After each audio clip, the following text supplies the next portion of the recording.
All right, good evening, everyone. This is a meeting of the Board of Education in public for the purpose of conducting the school district's business, and it's not to be considered a public community meeting. The agenda reserves 2 periods for public participation, and those wishing to receive a personal response from the board or superintendent must complete a public comment form available at the meeting entrance and on our website. Upon request to the superintendent, the district shall make reasonable accommodation for a person with disabilities to be able to participate in this meeting. Hope, can you please call the roll? Mr. Oliver, Here. Mr. Arnold, Here. Mrs. Bruderly, Here. Mr. Sepola, Here. Ms. Kangas, Mrs. Riser, Here. Guerra, Here. Ms. Beneteau, here, Mr. Brand. Here. Okay, we have meeting minutes from our October 6th meeting in the packet. I'll move that the Board of Education approve the attached meeting minutes from October 2025 as presented. Second. We have a motion and a second. Any discussion? All those in favor of approving the meeting minutes from October 6th, please say aye. Any opposed? Okay, the board policy provides that the superintendent of schools shall prepare an agenda for all board meetings as directed by the president of the Board of Education. I'll move that the Board of Education approve the agenda as presented. Second. We have a motion and a second. Any discussion? All those in favor, please say aye. Any opposed? Okay, first up, we have school presentations, starting with the National Principals Month. October is National Principals Month. I have a quick statement to read. It's time to recognize the extraordinary leaders who guide our schools every day. In Dexter, we're fortunate to have principals whose commitment to students, staff, and families defines what makes our school special. Principals are instructional leaders, problem solvers, mentors, and advocates. They make hundreds of decisions each day, sometimes thousands, all centered on creating safe, supportive, and engaging environments for students and staff. Our principals lead with heart and purpose. They don't just manage buildings, they nurture communities. They know students by name and by story. They greet them at the door, celebrate their successes, and guide them through challenges with compassion and high expectations. Their leadership creates the conditions where curiosity, confidence, and connection thrive. They also invest deeply in our staff. Principals build professional cultures rooted in trust, collaboration, and shared purpose. They empower teachers to grow and innovate, ensuring every classroom reflects the best of what public education can be. Much of their impact happens quietly, in a conversation in the hallway, a word of encouragement, or a thoughtful decision made behind the scenes. These daily acts of leadership shape the experience of every student, and make Dexter the strong, caring community it is. I want to thank our principals for leading with courage, commitment, and heart. We have an incredible group. We've been blessed with incredible leadership for many decades. And we have the current principals right now continue this tradition. I have a quick video that was put together that we'll share more publicly after today. And want to thank everybody for putting this together. We have sure it is. All right. I like the snow app, she's a leader, and it's really nice. I want to say because she's funny, caring, and super amazing. I like Miss Holland because she's always very nice in the office and very funny. I like Miss Novak because she's super, she always. Say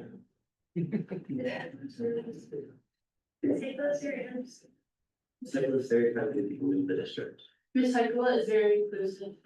She took her ideas and built off of them. Miss Heikola is very clear with her expectations. She's super sweet and appreciative. Mr. Patterson always puts the students first. Mr. Patterson is kind even when he's searching. Mr. Patterson is respectful even if he doesn't love your idea. Mr. Patterson is really cool. I love how understanding with some students. This student, we appreciate you because you do why you asked and because we have Spartan as a game down. Thank you for bringing Spartan into the classrooms because sometimes we appreciate you being kind and This kid is so kind and paid to Spartan. we appreciate you being kind and funny. Thank you, Miss Kennedy. Thank you for letting us have Spartan when we really need it. Technology's been off all day. Yeah, I'll there's a move for the national Amazon. That's just all. Yeah, that's what we said. Huh? That's a national problem. Well, that was a good one last time. We'll come back to it. So we've been rolling these out week by week, and this week is gonna be the deck, so that's why they're not here. Like the snow. It's so nice and famous for. We appreciate you being kind and funny. Thank you, Miss Timothy. Thank you for letting us talk Spartan when we really good. Miss Shannon is really fun and she let us have meeting day. Thank you for being so supportive and nice. I know you're scary. We appreciate you bringing Spartan around the school to let people pet her. And because there's a lot of people that have days, so we appreciate that you bring them around. Thank you for letting us use the mailbox to share our thoughts and ideas for what we want to have. We appreciate you because you help out so much. Thank you, Ms. Karen. It's great. Thank you to our principals. We have, Spartan. every year Yeah. we give them, Doctors. every year we give them some kind of thank you gift. Some recognition, so we give them the gifts if they haven't done it already. So happy now. That's great. Might as well roll on. For C- present. Okay, so CTE millage. This is your agenda, so you feel free to do I your. know. It's your meeting.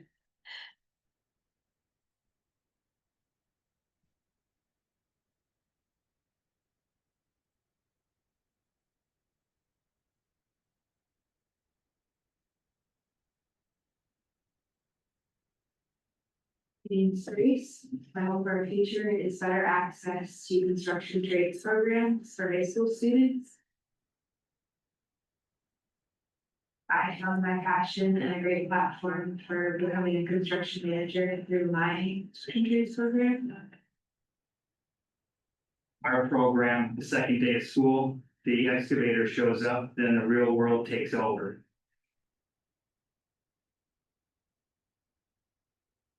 I believe that every student deserves to have an opportunity like that. My hope for our future is CTE. Breaking isn't a failure. It's how we understand. Every piece you take apart teaches you how it fits, how it works, and how to make it better. When you can see the bigger picture, nothing is too big to solve. On the final day of school, they walk away with a completed house and a for sale sign on the front lawn. My name is Coach D, and my hope for the future is CTE. The future moves with us.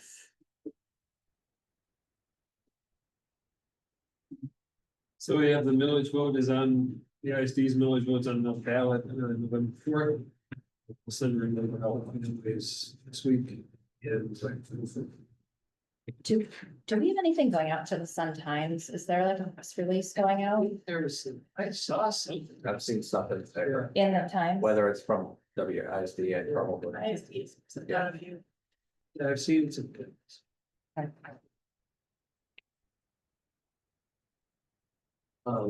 The And then a Bruce presentation. So the board set a few goals a couple years ago, and one of them was work on careers. Caitlin Nelson, our career development facilitator. It's here to give a short update. Did you need the screen? Yes, please. Talk about technology today. My laptop sounds like it's going to take off. It is hot. I don't know why. It's been working hard. Working hard, trying to connect.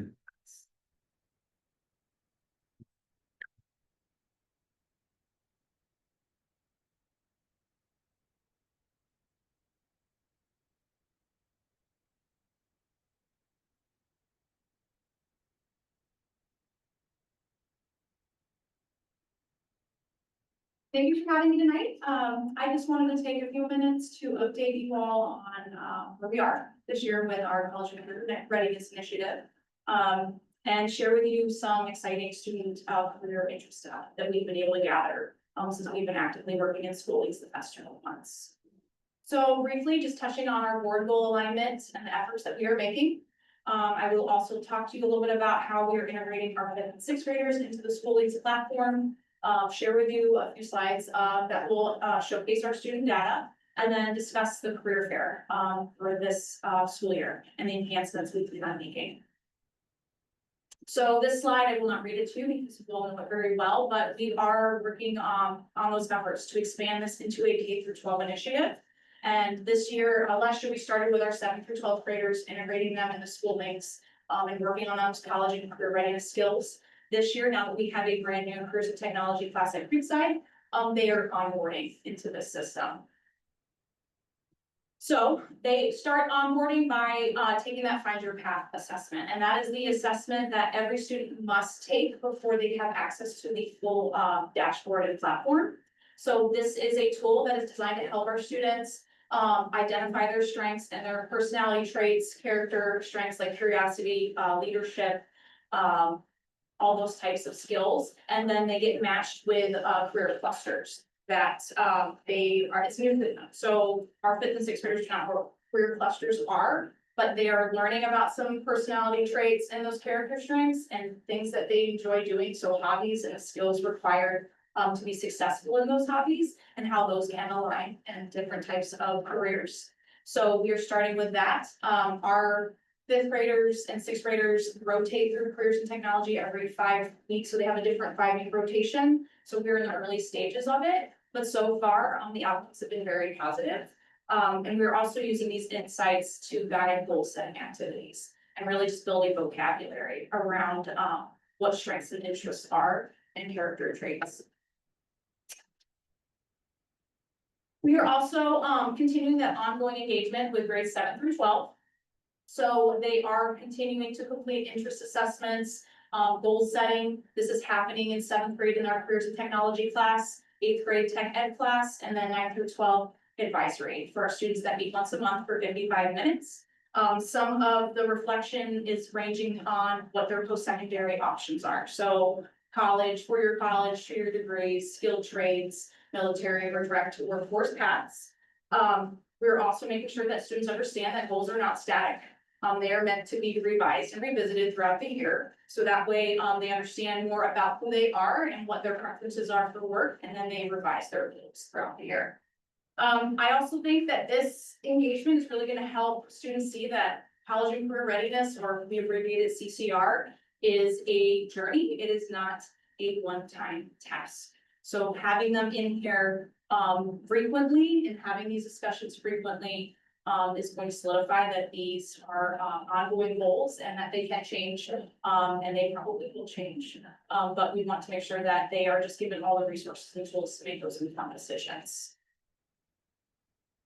Now, these next few slides are going to show you that student data. So the time period here that the logins and all the data that you see on this dashboard ranges from September 9th of 2024 to October 14th, which was last week. So it's a nice snapshot of our student engagement. We've had nearly 16,000 student logins and over 1,700 unique students accessing the system. So it's showing that they are engaging in the system. If you look down at the bottom, you will see the spikes in usage throughout the year. And this is going to align with key advisory activities that they've done and different CCR rollouts, programming rollouts.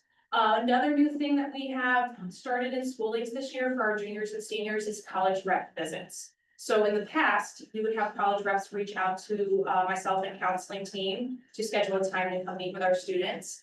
And we would just put them in the daily announcements. Students would come down to the counseling office and they would sign up on a piece of paper to see meet with that rep.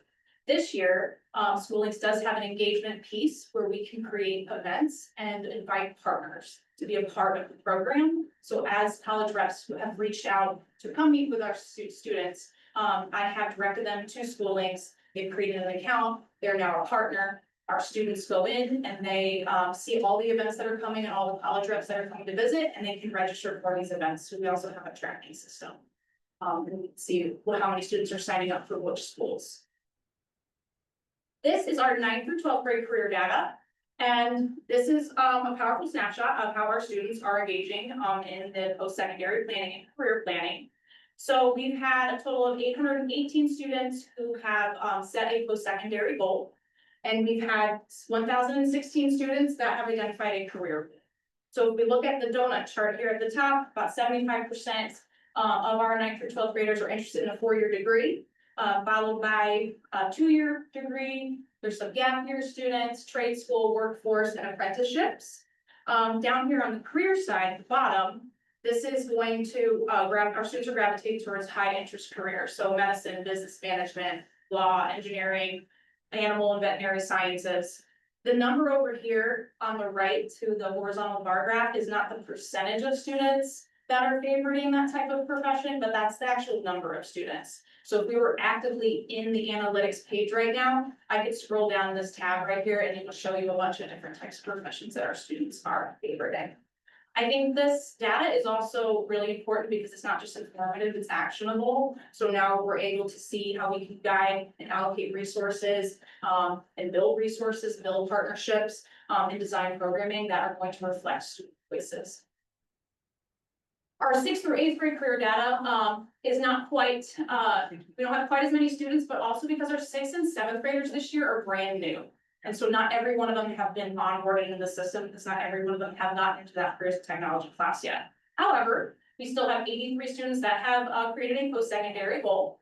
We can see that there's a similar percentage of students that would like to possibly pursue a 4-year degree. We also have the 2-year degree after military, apprenticeship, workforce. One area that is not quite as represented is the trades, and I think that just reflects how data is important. Because a lot of our 6th and 8th grade students don't know what trade jobs are yet. So this is an opportunity now to inform them about the different pathways and educate them. At the bottom, we have their career data, and as you can see, professional athlete is up on the list. And I mean, we have a lot of talented athletes in Dexter, so medicine though, we do see some of the same data, medicine, law, animal and veterinary sciences, business. I liked that we can see the entrepreneurial thinking, so entrepreneurship's in there and those communication-based fields, so that was exciting to see. And then aggregate data, so this is gonna give us a bird's eye view of our students' interests across grade levels, and it's a roadmap on how we can support students and shape programming. So why does this matter? Well, understanding students' interests ensures that our CCR efforts are relevant and responsive. It's also helping us tailor and align advisory content. So guest speakers we want to bring in and create that pool of speakers for our career fair based on what our students are really interested in pursuing. We can also use it to guide future electives, CTE pathways. So it's just a powerful tool, but it's not just for planning. I think it's also for equity. So we want to make sure we're building systems for all of our students that are going to reflect their values and make sure that every path is supported. And then finally, we just talk a little bit about our career fair. It was a very successful event last year. We had overwhelming positive feedback. We don't want to change what worked. So similar to last year's fair, we're going to host a large diverse group of professionals across all 16 career clusters, and it will be on Monday, March 2nd, 2026. Our student experience will be very similar to last year as well. So our students will attend three 30-minute presentations, and they will select their sessions based on their career cluster preferences. Now, the enhancements we would like to make, this is based on feedback that we received. So one big area is a streamlined check-in process. We want to centralize check-in at the CPA.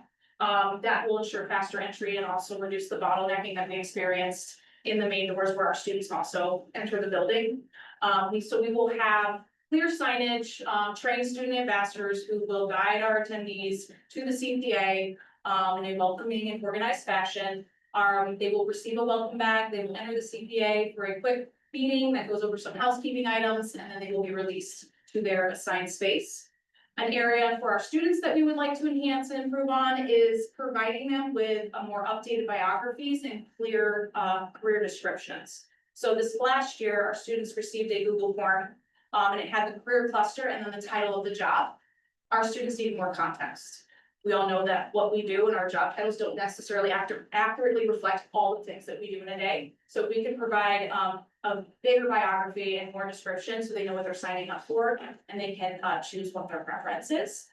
We would also like to create a few specialty career panels this year. So for instance, nursing and law, there's a lot of specialties within those fields. is that we create panels where students now get to rotate through a panel and learn about those different specialties. So for nursing, we would have a panel of ER nurse, a pediatric nurse, surgical nurse, and they'd be placed in a large room such as our orchestra or band room.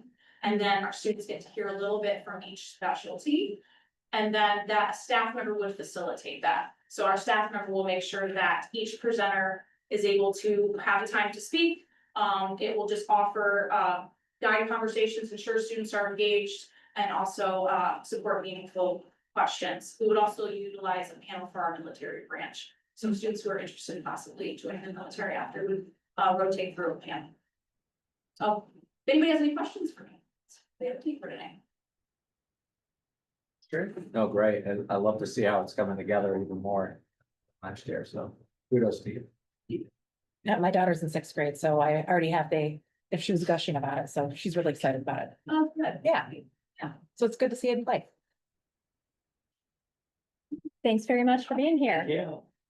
Thank Caitlin, doing such a great job. Melody's been working with me closely on getting this off the ground and last year, just getting to the point where we brought in new software, figured out how to use it. The career fair was incredible, and then how to branch out. This year, the branching out, clear in the middle school, moving down to 56, which is huge, and it's all related. And it's consistent, and even to the point, endless hours have gone into scheduling classes, figuring out. If you want to go into this career, here's the courses we offer. That fit, but that's a work in progress, but it's close. Closer every week. How many different panels or do you imagine this year? So, 3, we know for sure for nursing, law and military, but I am starting to reach out to presenters that participated last year. I will start next week to see who, would like to participate this year. And then identify gaps and bring in, and so we can fill in those gaps. I think there's a possibility that depending on, where our students' interests are, we might need to create a few more panels. I could see engineering possibly being a panel, maybe some business, but I think 3 for sure, but we might just sort of see what's appropriate as we start. How So, many do you have people? I wasn't able to tell last year to watch it. How many do you have last year? how many presenters? How many presenters do we have? Presenters or Panels or groups, I guess. Oh, But we didn't do panels. Last year. We had individual presentations in different spots and we had 129. is that still gonna be? Well, we realized that some of the rotations were very small and some of the spaces that were allocated were not ideal. A lot of our presenters would prefer AV capabilities that we were not able to provide everyone because we did not have the space to do so. So I think this year, creating panels will free up some rooms that will not be able to be a part of a panel. So I think what we really want to focus on is making sure that we do have a diverse group, making sure we do have representation from trades. We don't necessarily maybe need 10 in business.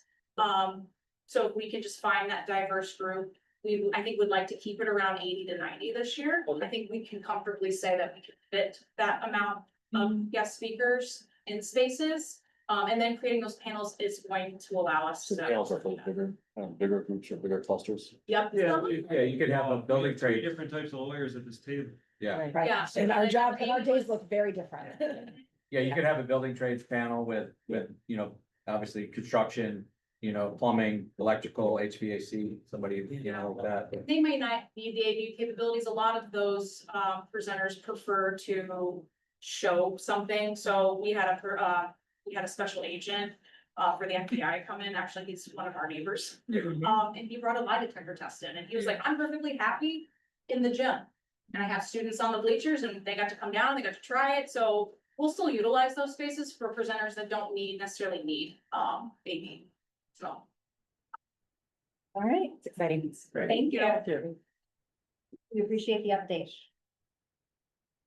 All right, next up is our first opportunity for public participation. Is there anyone here who would like to address the board? Need to read these.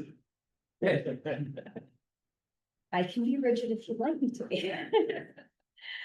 All right, moving on to the administrative and board updates, starting with the superintendent. All right, CM update, we held a feedback session last week in the evening. We have 2 more this week on Wednesday at 2 different times during the day. And then look for something coming to the board November 3rd for a hearing. And then probably the 10th. We have to set a special meeting in that process, but look for that to come. Decisions are gonna be needed, will be made. Next piece is a bond update. So I'm thinking Mr. Brand may have shown up to help with this. Got some figuring. All right, so. Series 1, so we have $66.5 million sitting in the bank right now. That we are gonna start spending coming pretty soon. And here's where we are in designs process, so. Did you wanna walk through this one and I'll knock through the rest? Sure. You made it. So we have, these are the major, jobs, major projects that we're doing. The high school entrance and weight rooms, that includes anything we're doing to the office, everything on the first floor, basically underground, the mechanical room, and everything to support those spaces. The CTE classroom, that also includes the storage for the theater and, band room. Yeah, and then the field house, is field house plus all the site work associated with that. Athletic entrances, that's both LRIT and the baseball, softball, soccer fields at the high school. So all of that work together. LRIT lighting is replacing the lights, at LRIT, and the addition is the classrooms up wide. We'll also do a couple things. We're going to replace the rooms. We got some mechanical. That'll be kind of one. So what this is just shows, we've been in planning, TMP has moved into actual design. I think you'll see some of their progress here. And those orange, well, they were orange, right? Those lines are when we're going to start delivering estimates. So our first group will be in mid-November, and then as the design gets further detailed, we'll present an estimate in December. That'll help us make decisions on if anything needs to be changed in the design or as we're going forward. Bidding out, hopefully January and February. Starting construction generally the summer of 26. With the exception of the field house, will start earlier. Our hope there is that we can open the field house by the time fall sports starts in 27. So that's available to the athletes August 8th or whatever that first day is for use. Otherwise, the additions are going to just go through the basically summer to summer. LRIT lighting is kind of see it broken up there. If all the parts and pieces are available, and electrical gear is what's really slow right now, that might take us until the summer. Otherwise, we do it in the winter. Athletic entrances, we're going to try and get a jump on that, but it doesn't look like design will allow it. So it'll likely be next summer. If the bleachers or anything take a longer time, we'll do it after the fall season. The point is that it would be impacting athletics with whatever we choose to do or outside of their seasons. And then close out that just the final punch list of commissioning and those sorts of things. One of the big pieces to look at is that we need to get bid in this window here in order to lock up in Yeah. Contractors for this window. That's one of the challenges with schools is we have times that we can do certain things and times we can't. So that's gonna be one of the big challenges. So I'll go into some details on the projects. So the high school front entrance, this is a conceptual rendering of the weight room and a new rotunda entrance. It's a beautiful school, but the entrance is like, where do you go? It's really strange the way it turned out, but trying to build that a more prominent entrance, because when people do visit the school, they're like, I don't know where the entrance is. If we're putting a secure entrance in to make it prominent and to match what was happening up front, you'll see it's a curved structure and then a setup with some ways to be able to lock down, put offices and a pass through, but not moving the whole office up like the elementary. But some offices up front so that you don't just enter and go in. The weight room is a curved structure with a side entrance for athletics. So before school, in the evening, in the summer, people can come in this way. So that they don't have to go through the whole building. We don't need to leave the main entrance wide open. So they go straight in. Also including the weight room is a small bathroom. So the kids aren't going all the way down the track and around and out in the hallway to go, they can just, it's a one single stall bed. Just conceptual renderings of that rotunda, fancy dreadnought statue. Um, Seating. yeah, just, it's a concept. If it makes it through, great, it'd be really cool. But it'd be welcome to Dexter High School. So front entrance, part of that work is gonna involve digging down. We need to put the mechanical rooms and everything underneath. And it'll involve putting another exit going out at that first floor, because remember you come in on the second floor. Yeah. So we're gonna lose an office in the process and have to do some moving around down there, but it also.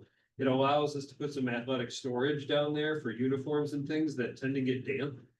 And it'll be right next to the mechanical room, so we can put that dehumidification. Isn't that the counseling area down there? Yeah, that's over Is this. that further in? Okay, So this is literally under the ground. that's under the ground, then. Okay. So just as a concept where it would end up. Oh, that's true, yeah. So also rework the entire drop off pickup. So we're working through that. We'll need to pave that green section outside the twin turfs, and there's a section there. The band, it was originally not paved, band practiced on it. And things, people park on it all the time, tear it up. The drop off loop, what we're playing with is keeping that same kind of loop, but it's gonna have to move a little bit. So it's some significant restructuring. And then possibly paving this other parking area, that's all grass right now. They were always put in, you'll see we have lights going right down the middle. It was put in that we could pave it one day. That was always the intent. Not final drawings, these are concepts as of right now, they're still working through the details. So front entrance, just to give an idea, so you have the rotunda entrance, and then you have this, the weight room, which all of this right now is that where the bell is and everything, the bell would go in the courtyard. There's actually a beautiful spot in the courtyard that's a giant circle with another giant circle right in the middle that looks like it was meant for something to go in it. And it would put it there, which is a great spot, but it would leave that drop off and then clean up some of the walking in for the kids. Because parents turn it into multiple drop off loops. Yeah. The idea of that parking lot, it is all curved to slow cars down. It does its trick. It slows them down. But there's some work there in the back where we build the CTE addition and the storage. We're gonna have to do a little work too on pavement and some work back there. This is just a screenshot of part of it. So for the CTE addition, what we're looking at, I'm pointing this. So this is the theater's right here, the CPA. And then we have a couple rooms back here, like Deb Marsh's old room Oh, yeah. is back here. This is the band room, so they'll build music storage right here. Build, tear out part of this wall, make this all a large wood shop construction trade space. And then put drama storage off of the existing scene shop. Off of that area, because they need storage. And then to put a foundation out in the back. For building trades to start building houses that could then be put on a trailer and sold and put on a lot. The foundation's the cheapest part, just cinder block. Yeah. That's pretty easy. And then you can see this little drawing here shows kind of where it's at in terms of what we have to do with the landscaping and the routes. There's a fire route back there. Might have to move something. It still hasn't been quite played out yet. There's that drive in the back. You'll start paying attention to all these gates and drives in a different way. Wiley, I have 7 classrooms built straight off the back. Pretty simple, yeah. Yeah, except there's some underground stuff to work through, and we're probably gonna we need to resurface the Challenger field. So at some point, we might have to just move it over a little bit. Where do we put our new electrical from the panel? It runs under here. Okay, so we're not impacting that. That's good. Okay. One thing we'll have to figure out is where the entrance really is. I don't know if we want them entering into the panel or panels or not. Well, they're still working on it. But the idea is a small lobby, so they come in and don't walk around in the classrooms for the bus hub. A restroom, so we put restrooms in the back here. So this wing, because the nearest restrooms are all the way up here, building. So we built some restrooms here, some kind of similar to how we built at the deck where there's a single use. And then the sinks are more of a outside Yeah. setup. But then a restroom here that is accessible from the playground. Like we did this at Anchor and Beacon. There's one outside, so the kids don't have to go inside from the playground. It'll involve, we need to resurface the Challenger Field, so. It'll involve, at some point, we gotta resurface it. We may have to flip off part of it, just shift it a little bit when we resurface, but it's still very functional. Field, Oh, where is the? Just chase that, that be the primary entrance now? the bus hub's right here, so it's the kids from the bus hub keep them straight in here. Right now, they walk all the way up the sidewalk, around the electrical unit, and in these doors here. It is the weirdest way to enter Yeah. the school. You guys remember that? Parents and visitors during. Up to the front. Yeah. This is the back. That'll be a lot. Field house. So one of the big pieces of the field house is to keep a second story mezzanine. The mezzanine. Is a fairly inexpensive way to add 10,000 square feet.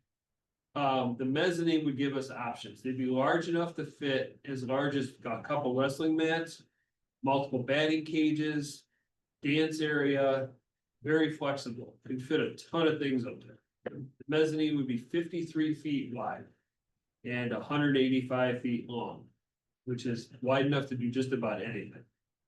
Then on the main surface, we'd have 50 feet of turf, 10 foot for the end zone.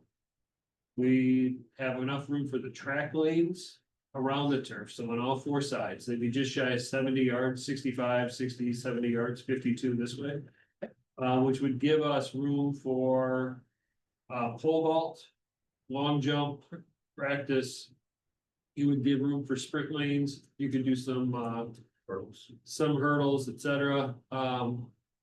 We have to figure, we put in team rooms. But the team rooms would allow us to run banquets there. And a lot of times, other than a couple sports, we don't need the cafeteria for banquets, it's too big. But we can run banquets there, or teams can come in off the turfs.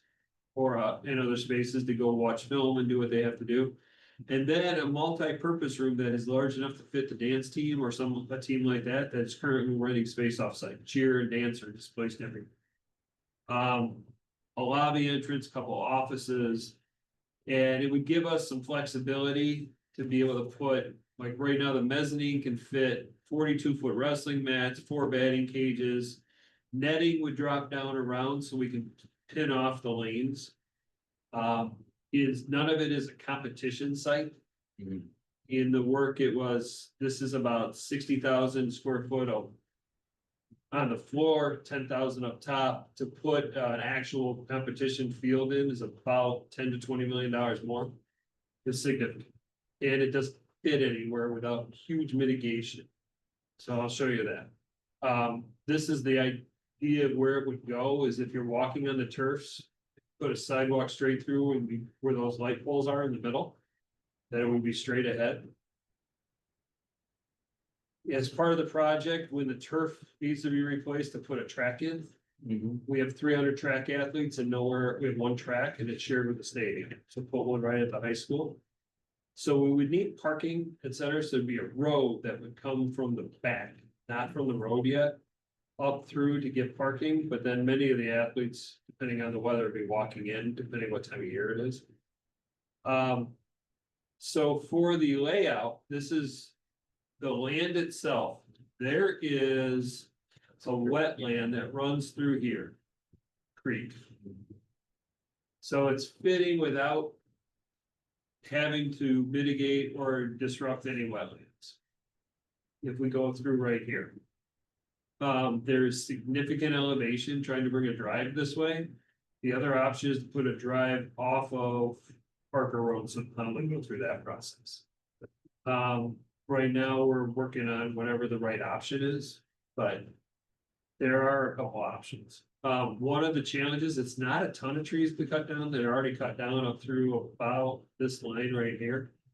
So, and it's a lot of brush through there, there's a few real, like significant trees we could sell off for engineered mulch or something, but a lot of it's scrub trees. They've been cleared a few times historically. The key is to try to avoid these wetlands. Yeah. So we're gonna need retaining walls and other things back there. Just gives you an idea of where it would go and what the kind of flow would be for parking, because we're gonna need enough parking back there. But the idea is as much use as possible. The issue was we're overspilling our gyms. So how do we make the most flexible space possible, so we have room for all the groups of kids that want to use it? Including we held the forums like robotics would love to host a competition in there. They just need a big space. We looked at what it would mean to set up a full track. Or you needed at least, I think it was 300 meters, not competition, 200 meter, but when you do 200 meter. The curves are too tight, you can't fit any actual turf in it. So it's this weird trade-off. So as we worked through, it was trying to figure out how to get the most things possible so that it could use the space. The design includes offices, so we could, if we chose, put community ed over there, put offices over there, so we could keep it open and have a chat, five end system or out if we chose. Not deciding how it would work yet, but building the infrastructure so we had options. Because they're just a couple of ones. Ideally, well, there'd be bathrooms in here, but when you look at with the turfs. We had the bids come in today to build the restroom building over here. They came in within the budget. So we'll be bringing that to facilities on Friday and then to the board Friday, November 3rd. There's no bathrooms in There's bathrooms. No, there is. in the Just- field house? Yeah, what we don't wanna do is leave it unlocked all the time. Mhm. Cause if you will drive by the church, really there's people out there all the time. And what we've done with those small restroom buildings is we just leave them unlocked. Cause the worst they're gonna do is damage a toilet and not damage an entire building. So we designed this, always wanting to put bathrooms there, we probably should have done it up front. But we're at that point, but it would allow us to run this separate. And keep it locked when like, you don't wanna have anybody on a Saturday morning just wandering in. Bathroom like an outlet or bathroom for like. The part where you have lockers The ones that are gonna be here Yeah. or inside the field house.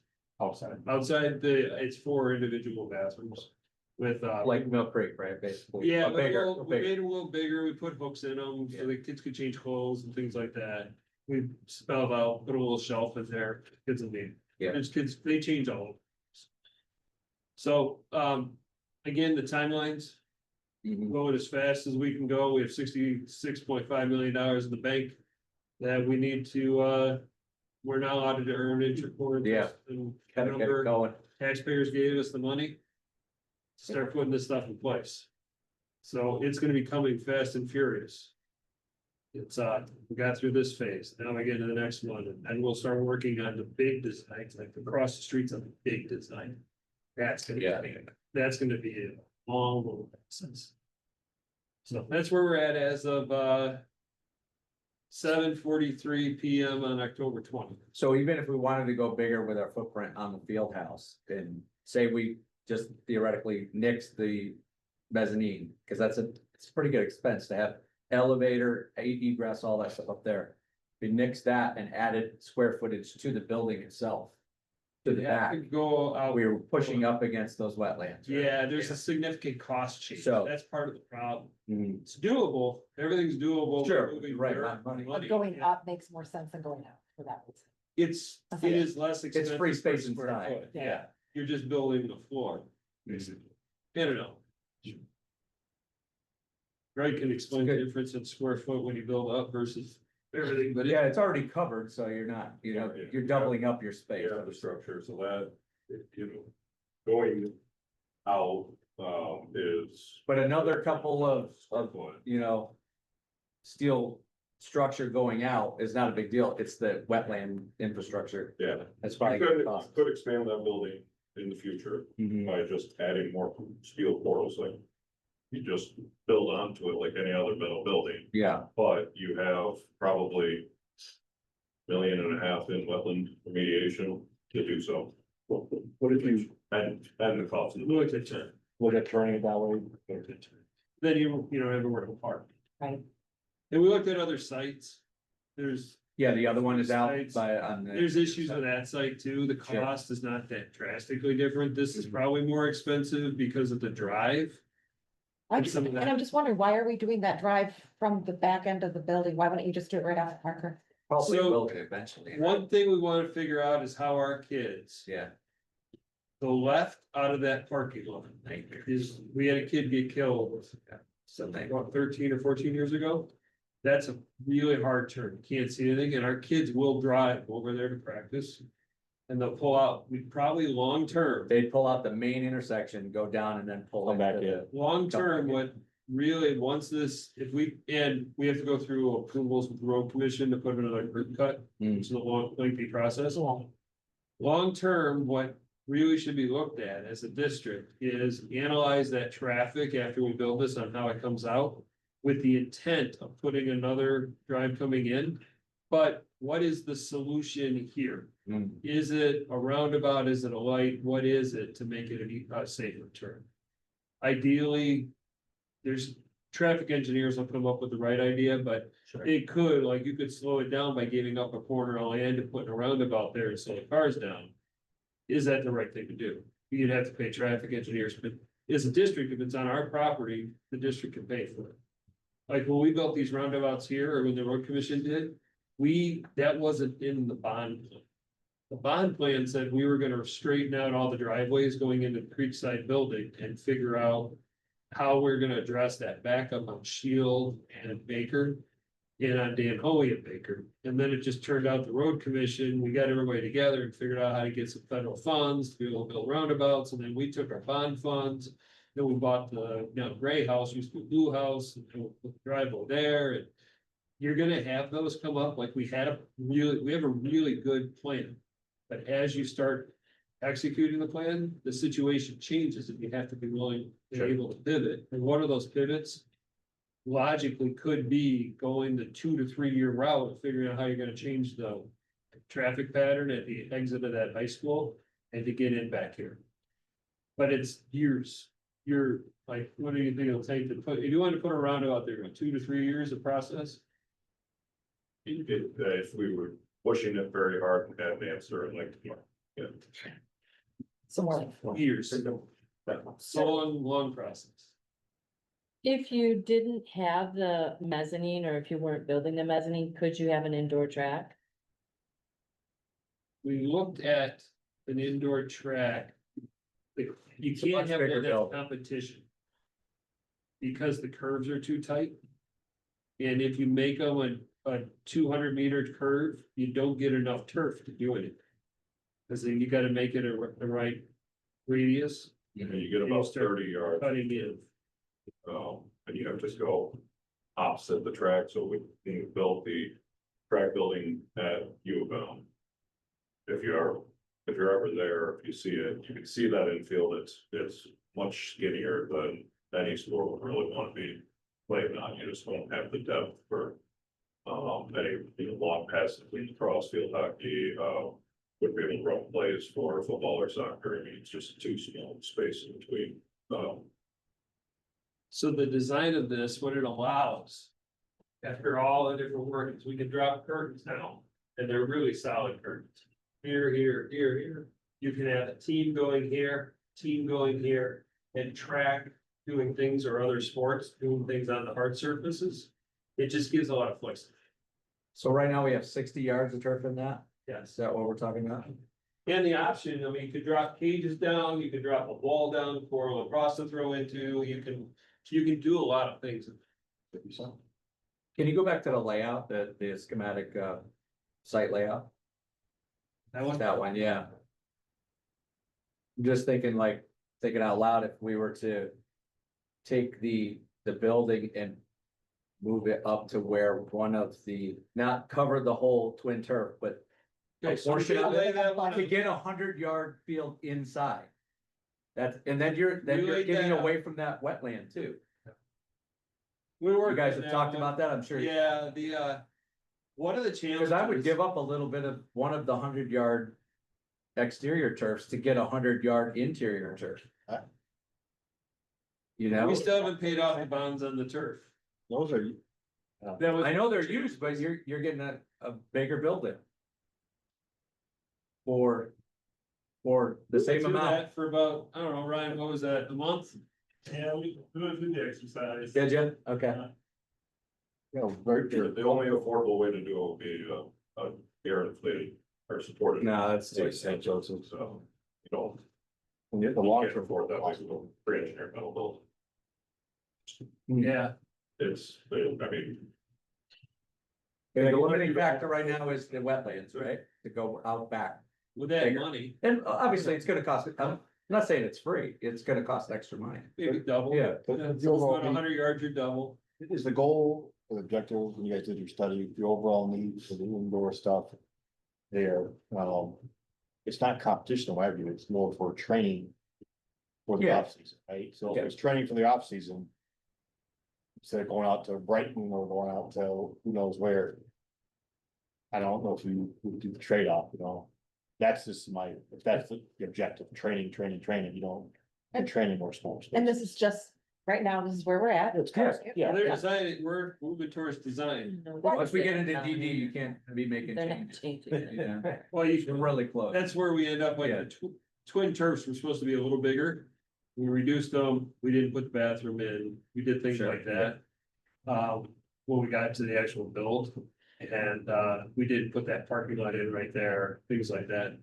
Well, realistically, this builds us a complex setup where you have a track, you have full grass or full turf field with all the track, we'll have to build the track events. Items in the end zone areas on the arches, which they fit in most places. There might be something we have to do off to the side. But then you have your indoor space for almost any sport other than sports that can function in the gym or pool. Can do some of their off-season work, and we can run hundreds of kids at a time through the building, Mhm. multiple ages. And that's the challenge of with trying to do something that would be competition based, then your teams can't get it, or you're always running events. And with mezzanine, building off of what you just said, not only can you get the people that you're saying, but you can get 4 more upstairs. Oh, And We- that's huge. realistically, we could have or have a wrestling practice going on, have softball or baseball practicing. Have soccer in one side, field hockey or lacrosse in another, have track working, have cheer practicing, and have a banquet. Realistic. Yes, the length of the building that could be scaled economically, because there's nothing but structure down the end of the building. You know, it's just that, obviously it's money to do that, but now is the time to make that final. Size. Thanks. Appreciate the presentation. It's great work. It's Exciting. Yeah. It really is. And so these are the bids that are gonna be coming to us in the next couple. You'll be getting more details, they're coming. We're gonna have to wrestle through some decisions. I'm guessing facilities will be wrestling through some decisions on it, like this. Yeah. On the road. Some of the parking, some lights. We'll have some decisions to make. Right. It'll be fun. Exciting fun. Thank you for the update. You guys good back there? You're not gonna get to see any of it. That's right. One thing, will those bathrooms outside of the twin turfs be done before, or like at the same time? Hopefully by spring. You will be here on November 3rd, and you get to vote to build them, and then construction can start pretty quick. You know, Those will be huge. oh, yeah. Now get them at the quad fields. Yeah, I mean, Yeah. my concern is we're spending all this money, but like in a few years, it's gonna be like, oh wait, why didn't we do that? Like, That's always. like the It's always quads fun. without a bathroom, like the porta johns and like the hot time when everyone needs to go to the bathroom out there. Summertime. Little League's got lots of money. Can they donate a trailer for us? A bathroom trailer? Oh, good night. They pay for the porta johns anyways. We give them a great deal, so our kids have somewhere to play. Now, eventually you might wanna do that, or that'll become part of the design of Creekside Yeah. when you redo the middle school. Cause like Wiley, Brighton has some of those where they're right out of the like they're outdoor bathrooms that are inside essentially, but Yeah. like you can access them and that's so great. yeah, so like, we did that at Anchor and Beacon. You have bathrooms you can access from there. You can't even get in the building. Right. But if you look at like the Wiley addition. That was, this would be a bathroom coming towards the playground. There's no reason when you design Creekside Yeah. that. You put a bathroom that is accessible right from outside. There's no reason. That would be the right time to do it. Yeah. And that layout of that building based on soils and design is gonna be very different. And there's a reason things are sinking in certain places. All right, Ben, thank you. I do not have any updates, so we'll head over to the students. Fall sports are wrapping up, so there's a lot of big news within all sports. Tennis did make it to states, that was great. Awesome. Regionals went good. Me and a couple other, the girls team actually helped run the tournament. So I was at the middle school site and some others were at the high school site, and we were able to run smoothly. So their states is Wednesday and Thursday this week in Midland. So hopefully they can get a couple match wins and just have a good end to their season. So they ended up being able to use the middle school courts? No, the Chelsea was. Chelsea. Oh, Chelsea, okay.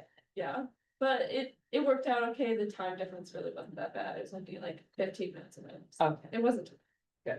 Field hockey is also on their way to another state championship. They had a game today. Hopefully it went well. it's in Clarkson right now. Oh, Oh, it's right now. So- Or it's probably I don't over know. at this point. No, it's a second. I go check the it's a text. second winner. But I mean, they've been doing well for the past couple of years and hopefully they can pull out another one. This week volleyball has been selling their Dig Pink shirts. They're raising money for breast cancer awareness, for their game against Chelsea. So you can come to the game, support, buy a shirt, raise some money, and just have a good time. What day's the game? I think it's the 23rd, so. Thursday. Yeah. And then the job production is also this week, so the performing Macbeth. I believe it's Thursday through Sunday. There's show times on Instagram. I'm guessing Facebook as well, and the different posters around town to look at those. So just go out, support your team, support the drama production, and just have a nice fun weekend next year. Yes, more on sports, golf, wonderful states. You keep doing that, that's amazing. And what's incredible is girls golf started when I was in high school. Oh, they So- actually do one of them. They won states, they The whole shoot. placed well. First So, time since '07. I mean, that's just incredible. So sorry to hijack. But that is excellent. Football, huge win against Pioneer, probably an even bigger win this week against Flushing. I'm pretty sure we are going to host our first playoff game of the year. That will be on Halloween, so that will be fun. Dexter's Michigan Youth and Government Delegation, we went to Eastern Michigan to have this fall conference, which is basically an introduction to the program to new people and just like enhancing your skills. I had the opportunity to run for this governor primary, which I did win. So that's great. I can run for the full statewide position in February or March. Not actually sure. For marching band, we have our Glow Show. This is the second time we're doing it. We are very excited for that. That'll be big. And then we hope that'll be out with the 29th. It's next week. Is that Wednesday? I think it's the 29th.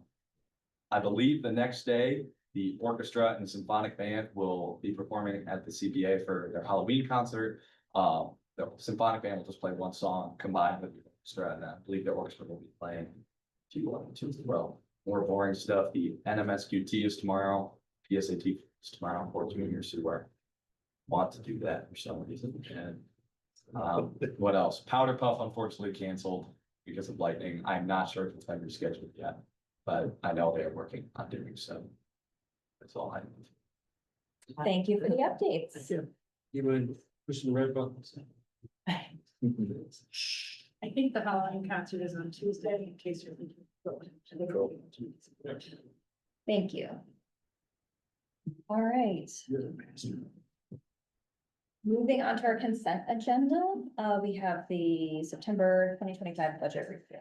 I'll move the Board of Education receive the September 2025 budget report. I'll second that motion. We have a motion and a second. Any discussion? All those in favor of approving the consent agenda, say aye. Aye.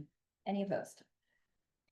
All right, action items. First off, the off-schedule payment. The district experienced positive revenue over expense for the 2024-2025 school year.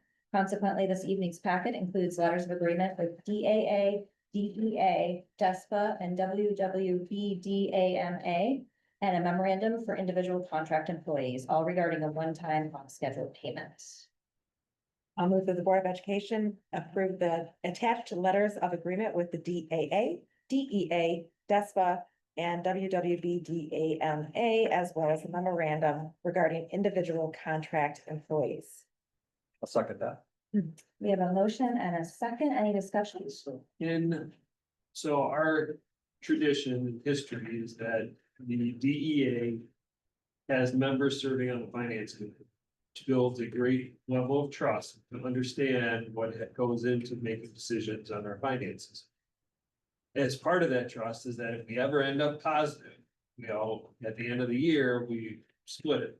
Basically, half goes into fund balance, half goes out to employees. The DEA contract outlines that it's split with the DEA. And then, they chose this year that instead of taking a percentage per employee based on their own salaries, to just make it even.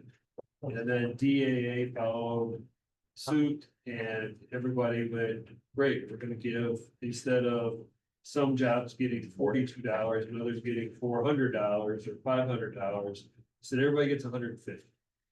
And that's been how we've worked for a long time. It's great when it works out like that, and this is just one of those steps to make sure that that trust is always followed through. Very good. Hope, can we do a roll call vote, please? Mr. Oliver. Aye. Mr. Arnold. Aye. Mrs. Brutterly. Aye. Mr. Sefola. Aye. Mrs. Riser. Aye. Mrs. Guerra. Aye. All right, moving on to our 2017 bond work roofing upgrades. Our packet included a bid summary and recommendation from Ranger regarding roofing upgrades. I move that the board award the 2017 Bond Series 2 roofing upgrades project to RDK Kleinschmidt Inc. for $24,320 with a 15% contingency of $3,648 for a total amount not to exceed $27,968 to be funded by 2017 bond proceeds. I'll second. We have a motion and a second discussion. As a district, we own multiple houses. So we have what used to be the blue house, which was the Avery house, which is now the gray house that Ranger is in instead of a trailer of us running a construction trailer. We've sided it, where building trades did a bunch of work on it. We need to put a roof. It needs a roof really bad. And then the house, Mrs. Naylor's house at the corner, we purchased that house a decade or two ago in order to add track space, field events, but it needs a roof and gutters. So this is just replacing roof, gutters as needed, and managed by the owner's rep. Ranger. Okay. Any questions? Let's do a roll call vote, please. Mr. Arnold. Aye. Mrs. Brutterly. Aye. Mr. Sefola. Aye. Riser. Aye. Mrs. Guerra. Aye. Mr. Oliver. Aye. All right, moving on to our policies, second reading. Our packet includes draft policies 3311, naming school buildings, portions of buildings, structures, or facilities. 5418 grading, 5424 educational options, and 5501 student fundraising. These were approved for first reading on October 6th, 2025. I move that the Board of Education approve policies 3111, 5418, 5424, 5501 for second reading and final approval. I second that motion. Any discussion? I do just want to note, we did have a question about the student fundraising policy 5501. A question was raised about, keeping a line D in there, which requires the board approve the distribution or liquidation of monies. And I wanted to let you know that I had checked in with Chris, and that this is normally done through our budget approval process. This is just a standard thing the board does, so it was recommended to leave it in there. All right, any other questions? Let's do a roll call vote, please. Mrs. Brutterly. Aye. Mr. Sefola. Aye. Mrs. Riser. Aye. Mrs. Guerra. Aye. Mr. Oliver. Aye. Mr. Arnold. Aye. All right, last up, Rashke retirement. Our packet includes a retirement letter from Senior Project Manager Sharon Rashke, effective October 31st, 2025. I move that the Board of Education acknowledge Dr. Sharon Rashke's retirement. I'll second that. We have a motion and a second. Any discussion? Sorry, I'm having deja I think vu. she's looking for another job. It's like, we can find someplace for her. Sharon has done an incredible job for the district, 25+ years. And actually, the multi-generational complex project really was kind of. I don't know of many people that could have pulled off what she facilitated. So for $10 million, that wasn't even our money. We purchased a 53,000 square foot, 10-year-old. State-of-the-art facilities, or fitness facility, 7.5 acres of land. Built a 9,000 square foot senior center, gave the seniors startup money to be able to fund operations. Built a reserve fund to maintain those operations. And paid all the legal costs of breaking up 2 condo associations. And we had HUD funds, we had state funds, which were federal funds, another set of federal funds for $10 million. When you start approving bond projects, wait till you see what $10 million buys you. Not that, It's not that. Yeah, and it maintained it in the community. Which it added to community resources and really Sharon, it wasn't gonna happen unless someone, Sharon or someone with the history in the district and the skill set. And the personal passion to make it happen. So Sharon has done great things for our district and community and just thankful for all of that she's done. And happy for her. Absolutely. I know the seniors were very appreciative of her guiding them along. It's an unbelievable swan song. It is. She could add it to the end of the year. It is. Anyone else? We can vote. Mr. Secola, Aye. Mrs. Riser, I, Mr. Rivera, Aye. Mr. Oliver. Aye. Mr. Arnold. Aye. Mrs. Ruby. Aye. All right, moving on to our discussion item, we have the MASB Delegate Assembly Resolutions. Our packet included the 2025 MASB Assembly Resolutions. These were shared at the October 6th meeting. Daniel Albright will be the DCS voting delegate. And if anyone has any feedback to give to Dan prior to the meeting so that he can use that opportunity to share Dexter's viewpoint, this would be a good time to do it. Good work. Oh, thank you all. Represent. Yeah. Yeah, there weren't too many, I will just say, there weren't too many amendments and adjustments to the current set of bylaws. I can't remember if we had anyone at the meeting last year. But I think for- Jennifer went. didn't Did she? Jennifer go? Yeah, Okay, Jennifer so went. we've had a Dexter representative there for now at least several years running. And so there weren't a lot of changes to this particular set. But I will say from experience that what happens is that other boards bring amendments to the floor. And so Dan will have to stay on his toes to figure out whether Dexter needs to vote for or against the amendments that are being presented on the floor. So thank you for doing this, Dan. Trust my judgment. We do. yeah, we do. Yeah. It's way up there. Really, wow. Just don't mess it up. Was that? Just don't mess it up. It was honestly the most awesome display of Robert's rules that I have ever seen. I mean, they have a parliamentarian there and it is just like someone keeping track of what's happening. I get point of order if I say something. You know, Just follow the all directions. right, All right. Great. It's in your cabinet. Yeah. Sorry, I just showed him the parliamentary procedure. Yeah. Oh, yeah, the chart there. Yeah. So it's in the middle of your stack. We'll do it after. Yeah. Well, all right. You can take mine. That's right. Moving on to our second opportunity for public participation. As no one has joined us, I'm going to assume that we're moving through that. And moving on to board comments. Anyone have any comments they want to share? No, No? No. Right.